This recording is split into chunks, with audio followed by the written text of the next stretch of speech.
Okay, this is Doug, the football guy here for the 2024 NFL Wildcard playoffs. This is my look at the first two games of the weekend, the Saturday games. And let's start with the Cleveland against Houston game.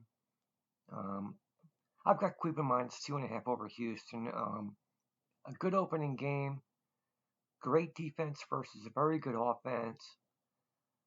My pick here with Cleveland is based on a few things, and they're obvious. I mean, it's the QB experience with Flacco versus no experience and a rookie QB in Stroud. I'm not saying Stroud can't handle it, as I wouldn't be surprised if he did. However, the Browns' pass defense was number one in yards per attempt, and with Myles Garrett and company getting after the QB, this could be a long day for Stroud. When Tank Dell went down for the Texans, I mean, that took away their 1-2 punch. That took away a huge weapon with that. Um, Dell and Nico Collins were, and then you throw in the tight end.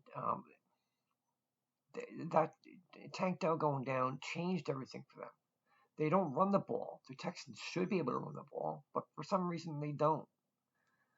Dameon Pierce, they got a good running back, but he just doesn't do it.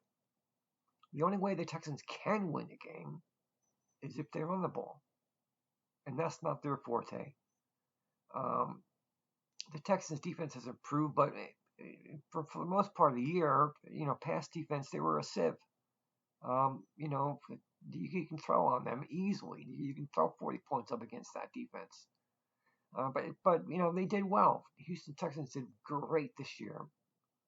You know, making the playoffs with a rookie QB. But I said from the beginning that Stroud was the best of the rookie class, and he was by far. And this guy is a superstar. Just not this year. It's not going to happen this year. Um, if he had Tank Dow, maybe they'd have a chance. But even if they won the first game, they're not going to go too far. I hate to say it because I like the Texans and I love C.J. Stroud, but they're just not good enough. And I see Flacco being the steady influence for the Browns.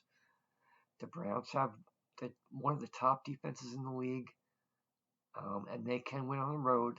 The weather won't be a factor because it'll be indoors. So um, if Flacco can throw up 21 points, I think that's all they need. I see the Browns winning here 27-16. That's my take on Cleveland against Houston. We'll go to the night game, and here's a very, very interesting game here. The Chiefs against Miami.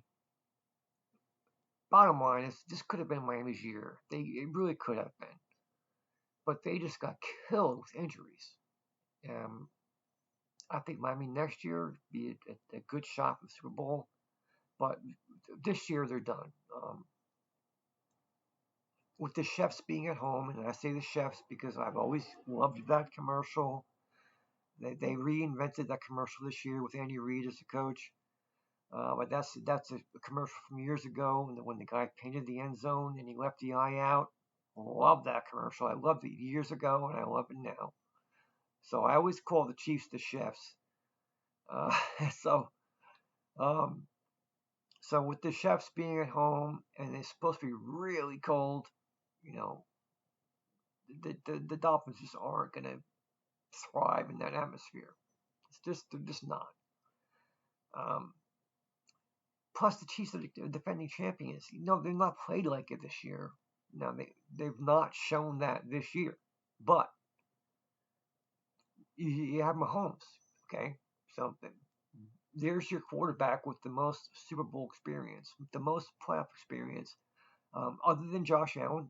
Josh Allen has a little bit, almost as much, but he's not been able to get past the Chiefs. I love Tua. I just think that Miami's lost too many weapons. And the final straw was the last weekend when they lost Chubb.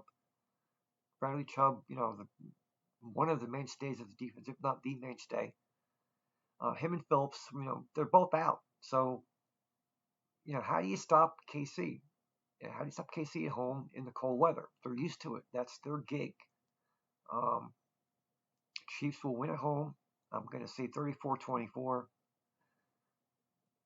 So that's my take on the first two games, the Saturday games of the playoffs this year. So that's how it goes. Thanks.